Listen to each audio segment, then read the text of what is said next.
to explore what's happening in our neighbourhood. Now, read the newspapers today and you would think that there wasn't that much happening in our neighbourhood as our attention focuses elsewhere, but of course there is.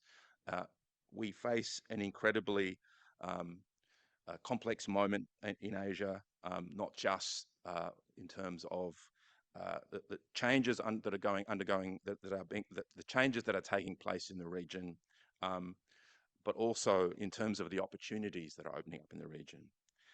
So it's great to have such a distinguished panel to explore some of the geostrategic aspects of that. Our panelists today are for this first session are Courtney Fung. Courtney's most important role is as a scholar in residence here at Asia Society. She's also an associate professor at Macquarie University and an associate in research at the Fairbanks Centre for Chinese Studies at Harvard. Richard Maude is, as many of you would know, the Executive Director of Policy at Asia Society Australia. We are very lucky to have Richard, who is a former senior Australian government official with over 30 years experience in foreign policy and national security, and without doubt, one of our most nuanced and subtle thinkers on international policy in this country. Beck Strating, who is the director of La Trobe Asia. Beck is an associate professor of politics and international relations at La Trobe University here in Melbourne. And of course, the panel will be moderated by the excellent Amy Bainbridge from Bloomberg, whose job it will be to direct the geopolitical traffic in the session. Please join me in welcoming the panel and looking forward to hearing their insights.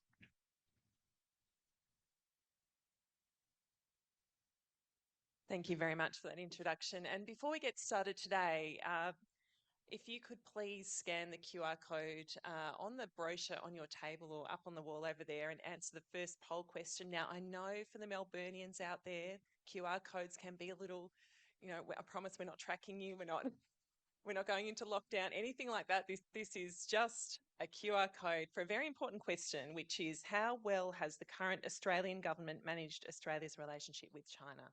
And there are options on there. We're going to refer back to that survey throughout this session and see what you're all thinking on that.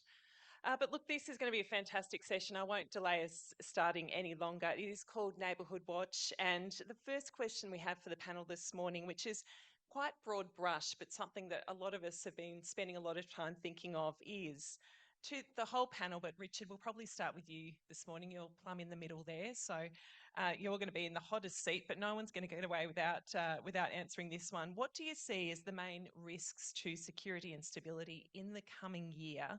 And what should Australian businesses be looking out for in that context?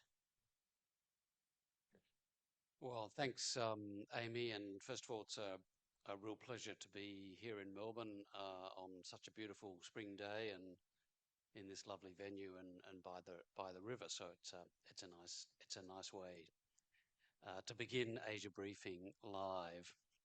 Look, I think we all think a lot about risk these days.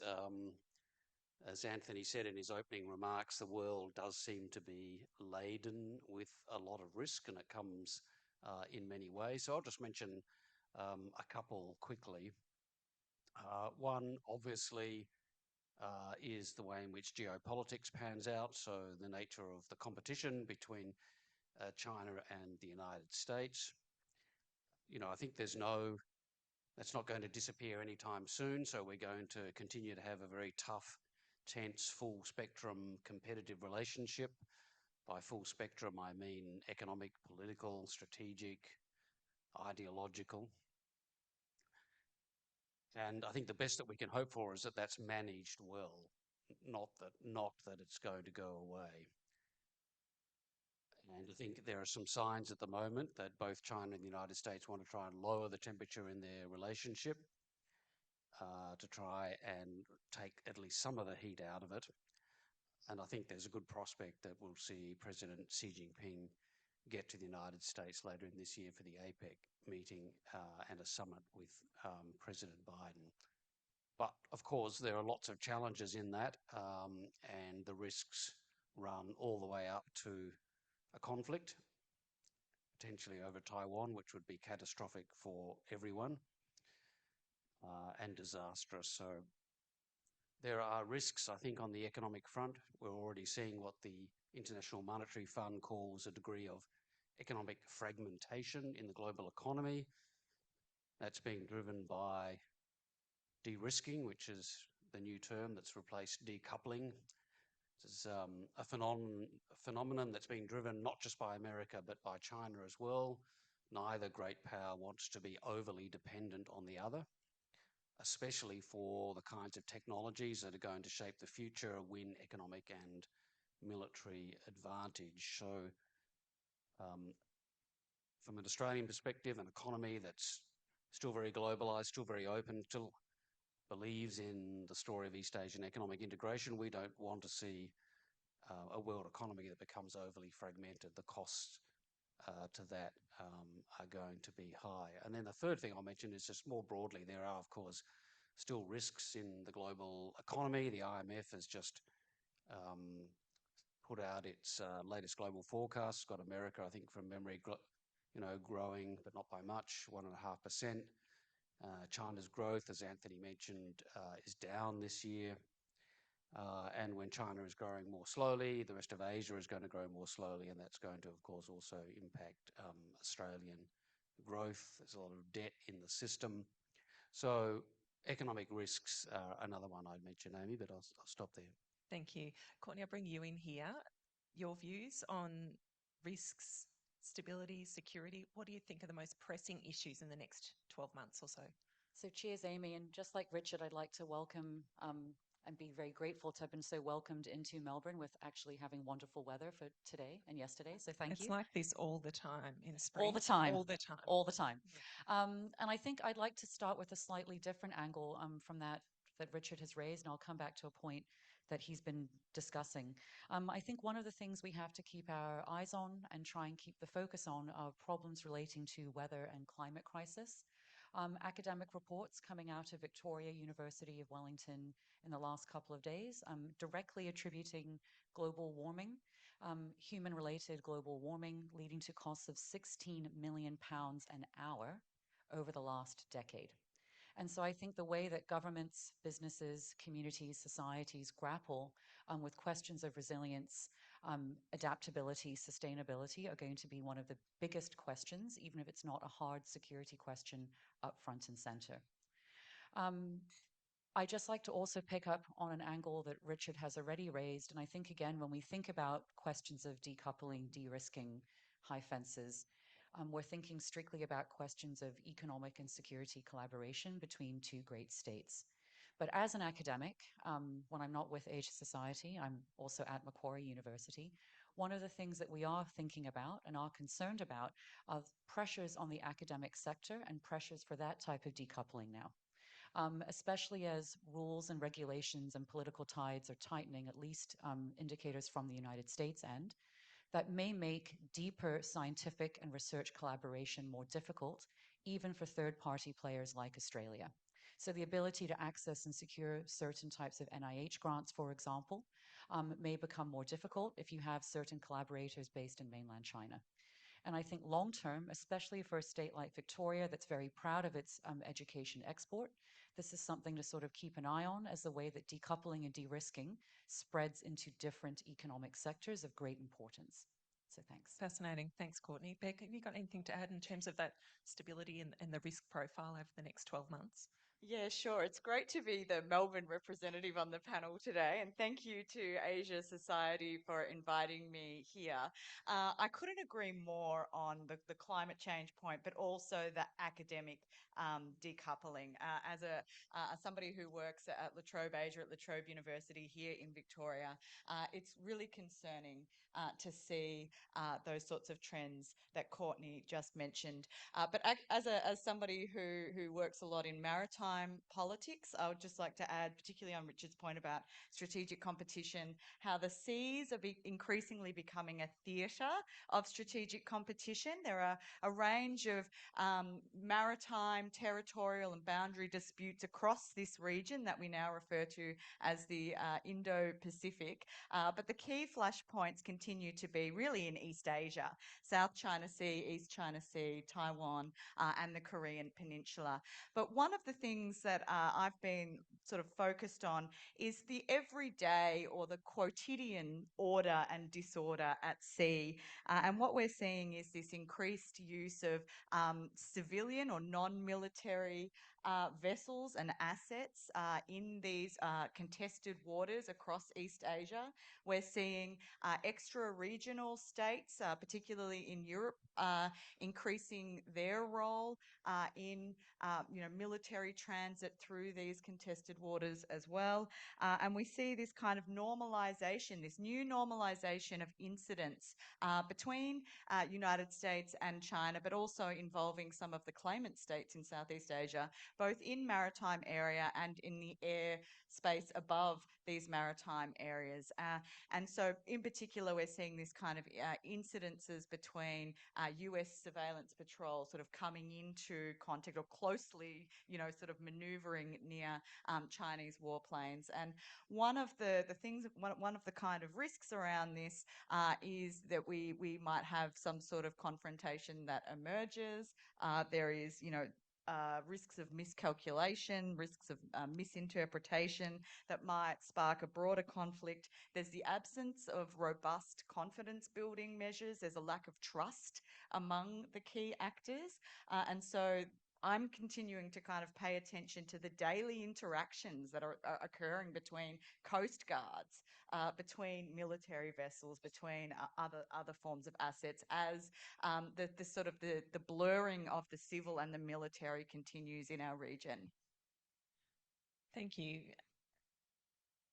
One of the big questions is how the Australian government navigates this tricky path. And I'll just quickly look at our survey results. Thank you, everyone. You've all been very well behaved responding to the survey. So how well has the Australian government managed Australia's relationship with China? Of course, such a key relationship when we talk through this prism. Very well, 24%, fairly well, 57%, not very well, 19%. Through that, Richard, Australia has entered a period of, I guess, stabilisation, if you like. What do you think is the best Australia can hope for in the next phase of Australia-China relations? Thanks, Amy. Well, obviously the relationship's in a lot better shape now than it was a couple of years ago. But I would think the Australian government, the Albanese government, would argue that there's still space to do more under that broad framework of stabilisation. And if you look at the relationship from an Australian perspective, there are some obvious areas where I think there's still room for progress. So China has dismantled some of the trade barriers that it imposed on Australian trade from 2020 onwards. And trade at the moment is actually incredibly strong. In fact, trade over the first half of the year was at record-busting levels again. The coal trade has resumed. That's helped. Huge sales of lithium, interestingly enough, given all the talk at the moment about critical minerals. But there are still some trade barriers that from an Australian side we would like to see dismantled. Wine and lobsters are the obvious ones. I think the outlook on wine is pretty good if Australia's case in the World Trade Organization is as strong as the Australian government thinks it is. And of course, the outcome on barley, where Australia suspended its case in the World Trade Organization in order to allow the Chinese government to review the barley tariffs, well, that provides a potential model for solving wine. So there's still space, I think, under the stabilisation rubric to continue to normalise the trading relationship, and that's a really important objective from an Australian perspective. I think there's other economic opportunity here. Chinese outbound tourism appears to be recovering now, so that would be a good thing for both countries. I think, again, from an Australian perspective, it's important now that Australian Prime Minister can talk to the Chinese President and the Chinese Premier. Ministers are talking to each other, but I think Australia would want to see that become regularised again, and including to have more Chinese visits into Australia. And then lastly, the government has flagged in the past its interest in rebooting bilateral dialogue between Australia and China on a range of issues, some of them bilateral, consular matters, the economic relationship, the defence dialogue, and some of them go to global issues like the state of the global economy, financial stability in the global economy, and the clean energy transition. So I suppose one question is, if you get all that, what happens then? Is there something after stabilisation? And if there is, what do you call it? I think it's possible the government at some point will want to declare victory and say that stabilisation has been achieved, and it may, I don't know, I'm just sort of speculating here, it may look for a different way to think and talk about the relationship. I don't think that's impossible. I think you've got enough interest on both sides of the equation here to keep the relationship rolling on. You've got an Australian government that's certainly very happy, determined to stand up for Australian national interests, but it's also pro-dialogue, pro-engagement, and not interested in amplifying differences. And from the Chinese side, well, you'll hear from the ambassador shortly, but China has its own reasons and interest in warming the relationship, including economic ones. I suppose my last point, Amy, though, would be, without wanting to pour a bucket of cold water over all that sort of positive development, the relationship will inevitably remain bounded or limited by the big differences that still exist within it. Those differences haven't gone away, they're just been managed more effectively. So there will continue to be a relationship that has some very big structural differences in them. And Australia will continue to pursue policies that China has been clear that it objects to.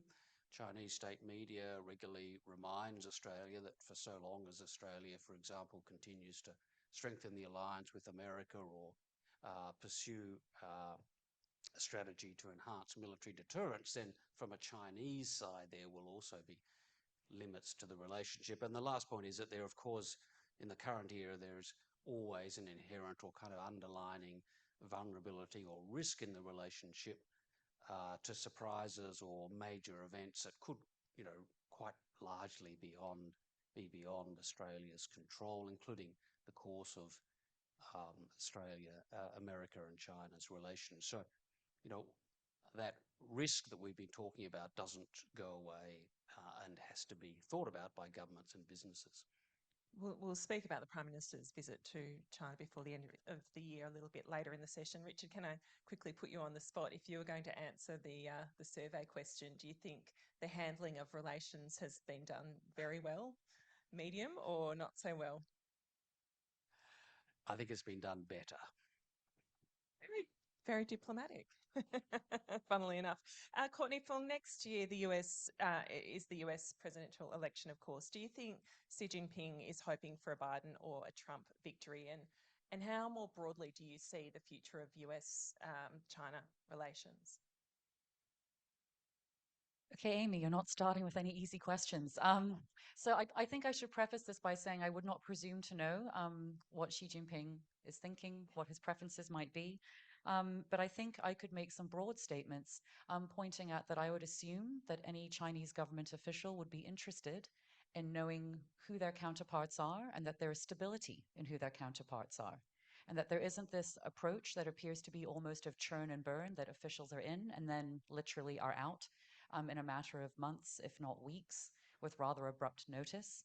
I would assume that there's also an interest in making sure that there's a full deck within diplomatic and policy staff that are ready to support crisis moments that might turn up not in the bilateral relationship, but in global politics, geoeconomics that require the G2 pairing to come together. So if I could draw a parallel, as I've made obviously an oblique reference to the way that the Trump White House ran their crew, But if I can make a parallel to the US policy now over the question of the crisis in Gaza, we have to remember that the US is running without ambassadors at the moment to Israel, Lebanon, Kuwait, Egypt, and Oman.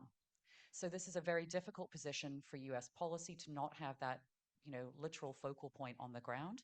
And I would assume that in that election period, you're hoping for a smoother confirmation process to be also underway in the Senate. So I think those two sort of broad issues.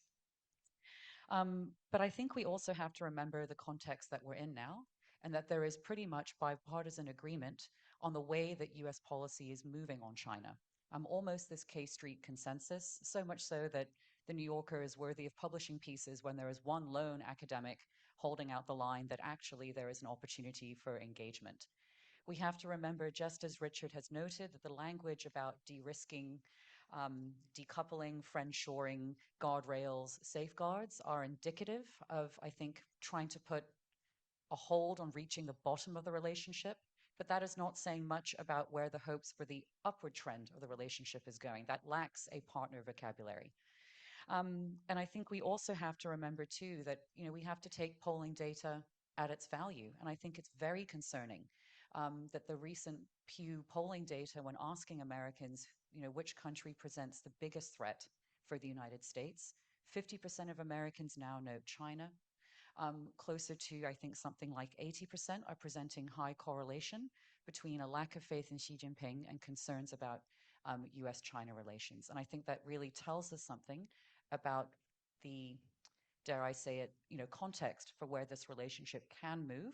And so hopefully we, sitting here in Australia, can hope for the best for deft diplomacy, for those to try and find a way to actually give vocabulary and political space for hopefully a more positive frame. Thanks. Thank you, Beck.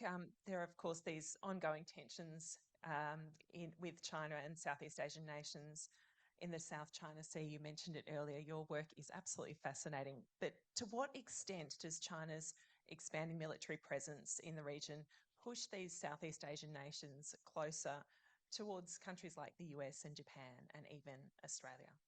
Yeah, it's a great question, and I'm going to use the opportunity to do a little bit of self-promotion here. I hope you don't mind, but we actually have a new edition of our Blue Security Maritime Affairs that's just come out, and it's exactly on this topic of hedging strategies, and it looks at Vietnam, Philippines, and Malaysia's approach to the South China Sea in the frame of their sort of grand strategy. So whether or not they're hedging, whether or not they're moving closer to Washington, or holding the kind of line on hedging. And what it finds is it depends. Like, it depends on what country you're talking about within Southeast Asia.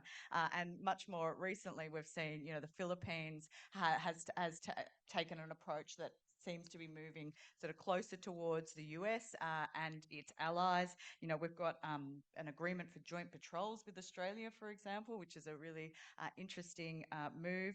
And this is, partly a product of China's assertions in the South China Sea, but it's, also a product of changing domestic politics. So we should never forget the importance of leadership and domestic politics in Southeast Asia. And Vietnam, I mean, that's been a really interesting story. We've seen this normalization in the bilateral relationship with the United States over the last 30 years or so. And that's, I think, been partly helped along by what's going on in the South China Sea. And Vietnam's strategy really is to internationalize the South China Sea, to bring in other countries, to highlight what's going on. But, in other countries, the picture is a bit more mixed. Malaysia, for example, hasn't, been as active in that kind of international public diplomacy as what Vietnam has been. So I think in general, we shouldn't overstate the extent of this movement towards the United States and some of the US's allies and partners. On the hedging sort of continuum, Australia is much more in the balancing, much moving even closer towards the United States, where I think, a number of these maritime Southeast Asia states are still in the hedging camp. And partly what hedging is about is being able to compartmentalize issues. So while Vietnam might come out for example, and talk about, the South China Sea and try to draw in other states, the economy is still sort of a paramount importance to Southeast Asian states. So I think that, and the other thing is that we still see these states engaging in military diversification. Russia, for example, is a significant a source of arms in Southeast Asia. So yes, there is this sort of trend, but we should be cautious not to overread it. Thank you. We'll stay in that regional flavour there. Richard Maude, what do you see as the future of US policy in the region, and how committed do you think it would be under a Trump presidency? Yeah, thanks, Amy. The Trump question, it's a bit like being handed a hand grenade with the pin pulled out. But why don't we start there? Look, of course, Anthony warned us about the perils of forecasting, so it's a long way between now and November next year. We haven't even got through the nomination process, let alone run through an election. So we just don't know and can't know who's going to be a president in 2025. But for the sake of your question, let's just assume it was Trump. Well, I think it'll be a wild ride, that's for sure. It's very unlikely that Trump will stop being Trump. I mean, people don't change. And in fact, what we'll probably get is a Trump on steroids. A Trump who's angry, looking for vindication and unconstrained by anything that might look remotely like the type of national security team that you would normally see in Washington and in the White House around the president. And what we would get is a return to the narrow nationalism of America first. You might have put that out of your mind, but if you that period, but if you bring it back, I mean, Trump represented this abrupt break from a long tradition of an America that saw, of course, as a great power and therefore self-interested, but saw by and large that investing in an international system and in the peace and security of other countries was actually good for America. But from a Trump perspective, he had a much more transactional approach, was looking for unilateral advantage. It's a president that didn't see a hell of a lot of value in alliances, but seemed to like autocrats. It's a president who might abandon Ukraine. It's a president who I think would almost certainly resume his war on the multilateral system, which for all its flaws, it still serves Australia's interests as a middle power in many regards. So if you remember, again, Trump took America out of the then Trans-Pacific Partnership. He waged war on the UN system in general, took America out of the World Health Organization, the Human Rights Council. He scrapped the Iran deal, the intermediate nuclear weapons agreement, and so it went. So what does all that mean for America in Asia, if that were to happen? Well, I think you'll see very inconsistent engagement. America's interests will continue to draw it in, including its very substantial economic interest and its large commercial presence. I think the alliance network will survive. I think it's larger than any one president, but it could very well be weakened and much less effective. And what you will see is a lot more hedging in the region, not just from those countries who'd like to stay in the middle of great power competition like Southeast Asia and South Asia, but from US close allies and partners, including Australia and Japan and Korea. And I think you'd end up with an America whose influence in Asia is much weaker and much less effective. And from an Australian perspective, that's not a good outlook. Because what then fills the vacuum? That's the thing, I guess. If America pulls back from the region, focus on more, I guess, nationalistic policies, what happens then, Richard, very briefly, before we move on? Well, as I said, I think the risk is less that America disappears. I just don't think that's going to happen, right? The alliances will endure in one form or another. They're very deep, and there's a lot of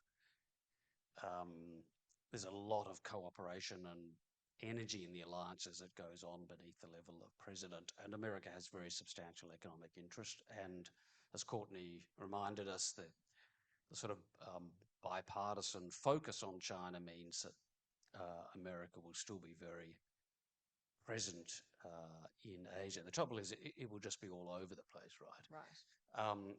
So who steps in? Well, I do think, in the middle of that, there could be some opportunities. It could be, it'll be very, very difficult for Australia to manage in foreign policy terms. But there is an opportunity for middle powers to work better together directly. There's an opportunity for Australia to do even more in Southeast Asia. And of course, if you were sitting in Beijing, you would see this as a golden opportunity to make ground in Asia yourself. Okay, so the alliances will become more important than ever, even if it's, it's the alliances between different countries and the people doing the work in the background, if that presidency does come to pass, which, as you say, it's some way off. The nomination process is still happening. But Strating, the Australian Prime Minister and Foreign Minister have been on what's been described as a charm offensive. Possibly great timing, I guess, given everything that's going on. How have they been received across the region, and are we seeing any indications that the government's strategy for re-engagement is actually bearing fruit? Yeah, I wish we had better data on how the region sees Australia. Like, we have fantastic polling data from like the Lowy Institute on how Australians see the rest of the world, and I wish that we had more publicly accessible data on how the rest of the world sees us, particularly in our region. But my sense is that these have been generally positively received. Labor government's charm offensive, but one should never get too comfortable about these things. I mean, there's a couple of examples that I can think about. First is the softening on AUKUS among some of the key Southeast Asian states. There was a contrast between the original announcement of the AUKUS agreement in 2021 compared to the announcement of the pathway for the Pillar 1 of AUKUS, so the nuclear-powered submarines, that was announced in March of this year. And the government was very careful, I think, to be doing the diplomatic work around that announcement. And you see not quite a whole-scale change in opinions from the key states of Indonesia and Malaysia, but a softening around that kind of agreement in the region. The other exciting part that I wanted to speak about is we've got the Australian ASEAN Summit coming to Melbourne next year. So in terms of Southeast Asia relationships, I think that's a really important important event to try and sort of consolidate this effort from Australia to really engage with Southeast Asia on areas of priority that they're very interested in. Climate change has been another important area. I think that the Labor government has prioritised this changing of the message, but of course, more needs to be done domestically and internationally to really, to do substantive action on the issue of climate change in order to cement that kind of, at the moment, it's a bit sort of rhetorical. So to cement that.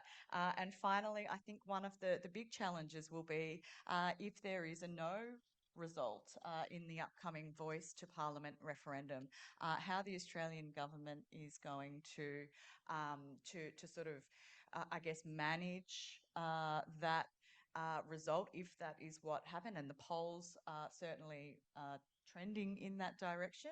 That's going to be, I think, a difficult one for the Australian government, given that over the last few years, and particularly under Foreign Minister Penny Wong, there's been an effort to centre First Nations within Australia's foreign policy. So that's something to look out for. How much of a sense do you get that the region is watching the result of the referendum here? Yeah, I think it depends on which countries we're talking about and which strategic elites because I think China will be watching quite closely. There is a trend already, a sort of trend for Beijing to use particular weaknesses in Australia's own policies in order to blunt Australia's criticisms of China internationally. So in UN fora, for example, Chinese representatives have used the gaps between Indigenous and non-Indigenous Australians against Australia. So there could be a weaponising of the result in strategic narratives. But I think it will be quite important in the Pacific. So we already know, and colleagues and I have been running a series on this in the conversation over the last few weeks, including looking at international responses. MC Hammer has been very involved in the debate. So he's watching, he follows me on Twitter now, so that's great. But we know that there are Pacific life goal I achieved. know, but career highlight. I can only go down from here. But we know Pacific Island politicians are watching. The question really is will it damage Australia's reputation? Because I'm not so sure. I would assume that there are people in the Pacific who would be actually expecting a no result, who might not see this as being particularly surprising.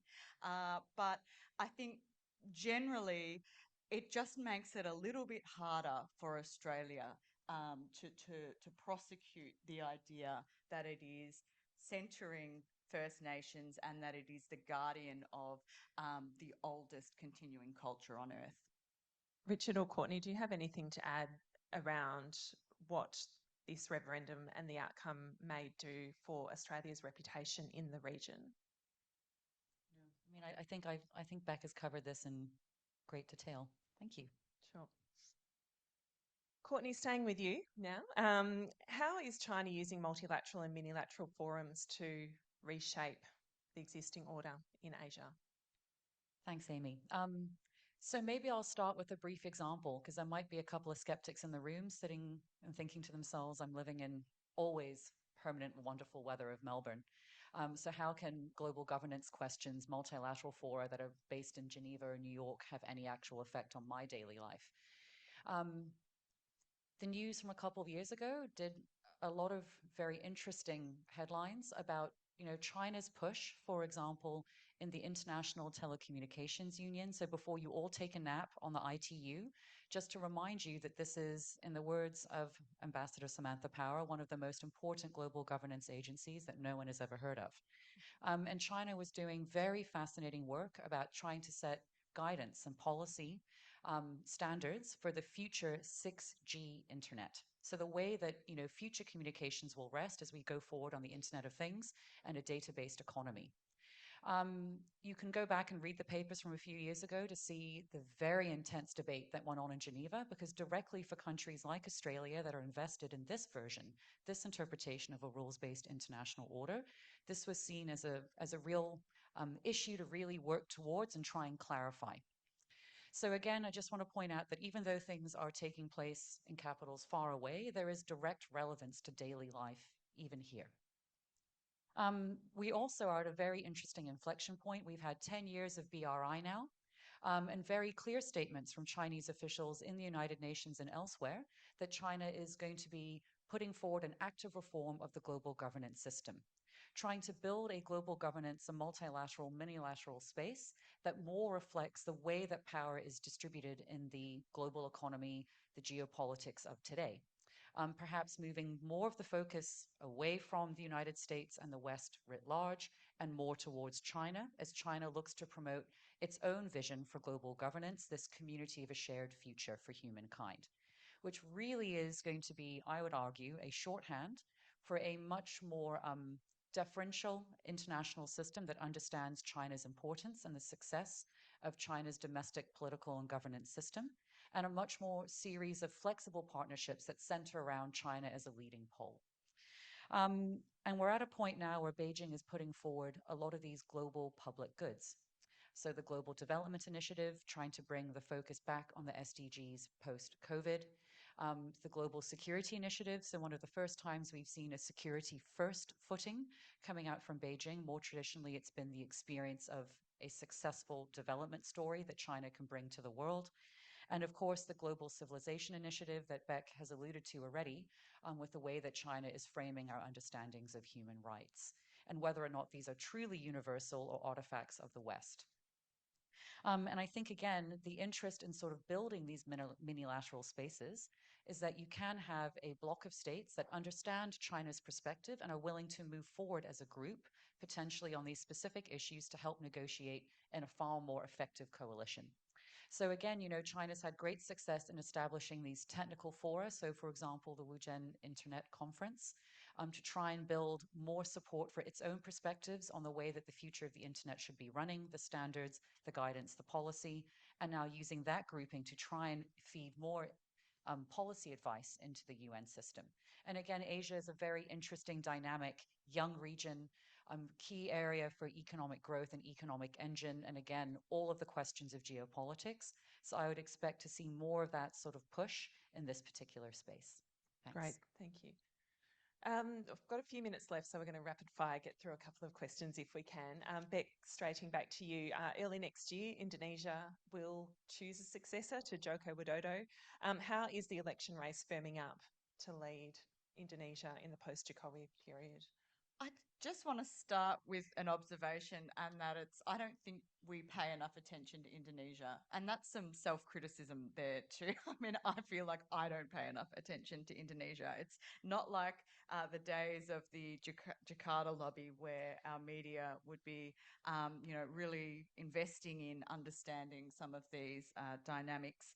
But I think we should be paying more attention to Indonesia. And this election seems to be shaping up in interesting ways. I think next week we'll see the registration of candidates opening up, but there seems to be three main candidates and three pathways, essentially. Ganjar Pranowo would be following the kind of business as usual trend set by President Jokowi, which has particularly been cemented in his second term. There's kind of this gloss of being an outsider, but it's really embedded some of those existing structures of elite co-option and patronage that still tend to define Indonesian politics. The second is Prabowo Subianto, who, I mean, he's ran twice before, firmly in the elite. He's been around for a long time. He's 72 years old, I believe, but he's big on TikTok, apparently. So young voters are going to be important, and apparently Prabowo is 72 young these days in Oh, terms yeah, of that's a world good leaders. point. That's Yep. a good point. That's a scary point, but a good one.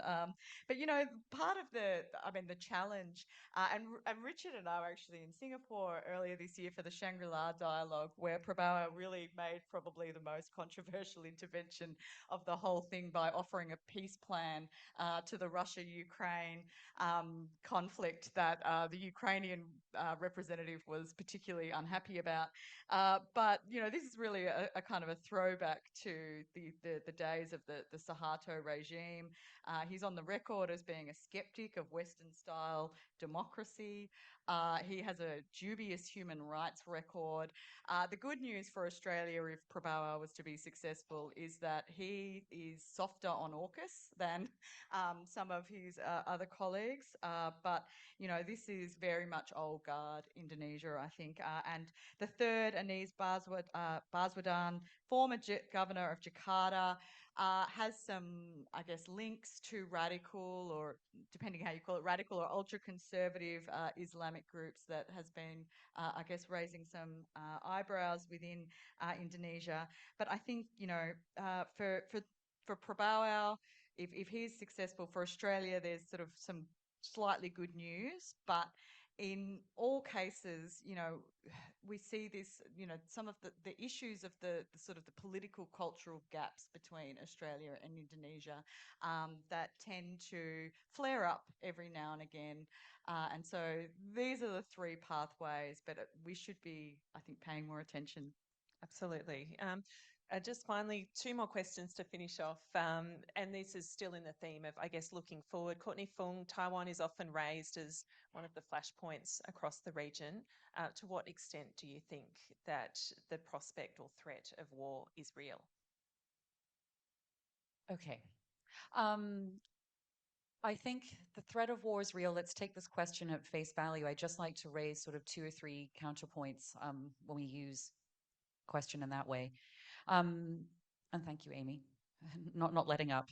I think we have to remember when we read statements coming from senior Chinese officials, referencing dates in which, in their words, the sacred territory of the PRC must be reunified with the motherland.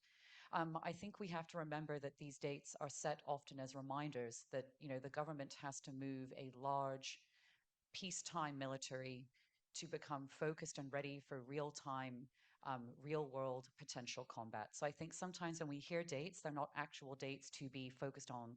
They really are setting a North Star target in order to sort of move invested players forward. So I think there's that sort of question. And again, I think Beck has, rightly pointed out, certainly in the maritime space at least, that China has had, quite a lot of success in sort of its gray zone tactics, coercion short of military options. And there's no reason to think that that may fall off the table with Taiwan. So I think I'll sort of leave those broad comments there in the interest of time. Thanks. Thank you.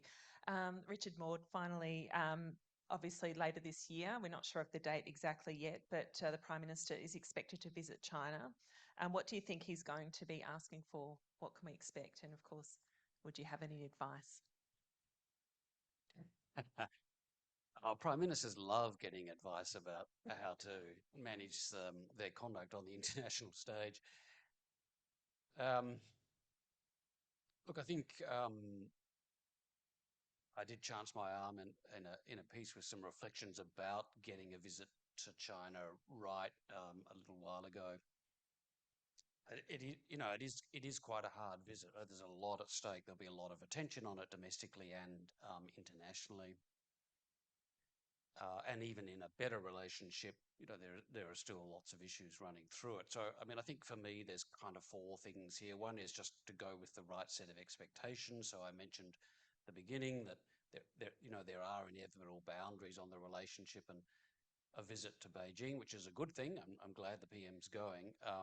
Is not a moment to forget that or to think that the relationship can somehow escape the constraining realities of the age. And there's lots of stuff we can get on, as we discussed, with positive stuff, as I said earlier, under that broad rubric of stabilisation. The second is to transact the hard issues. That's not easy. I have sat in these kinds of meetings, and it's pretty hard. Even with the closest of partners, it's quite hard to talk to great powers, actually, when you're a middle power. But there's a set of hard issues that the PM can't duck. He has to be polite, but he has to be direct, whether it's on Taiwan or South China Sea or Russia and Ukraine or human rights. I think the third point is to avoid the obvious traps. So he doesn't want to go and have this visit look like in some way, Australia is being peeled off from the West or America more broadly. And then the last thing is just to work hard on the public narrative, including in China. I think I've been pretty impressed by the way Ursula von der Leyen, the European High Representative, President of the Commission, speaks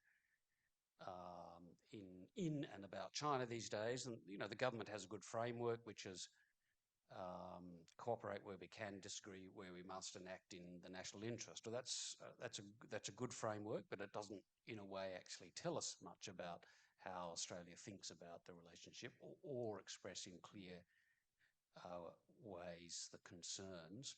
Now, the PM's agenda, be interesting to see if there's some surprises, something different that comes out of the visit, but there are some obvious things. We've talked about the trade, so we want to push on with the trade.